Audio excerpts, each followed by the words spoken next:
ایک شخص مدت سے اپنی بیوی کے بغیر تھا، اس کی شادی نہیں ہوئی تھی، رات دن بے چین تھا، کام کرنے والا کوئی گھر پہ نہیں تھا۔ اسے کیا سوجی تو اس نے بڑھاپے میں نکاح کر لیا۔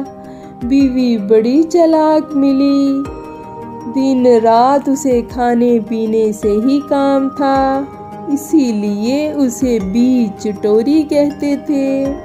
ایک دن گھر میں مہمان آیا، بوڑھا ایک سیر گوشت لے آیا اور بیوی سے کہا اسے اچھی طرح پکا کر مہمان کے لیے کھانا تیار کر دیں۔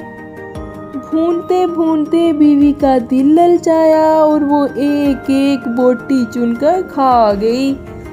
جب ہانڈی بالکل خالی ہو گئی تو میاں کو آواز دی کہ اندر آنا۔ شوہر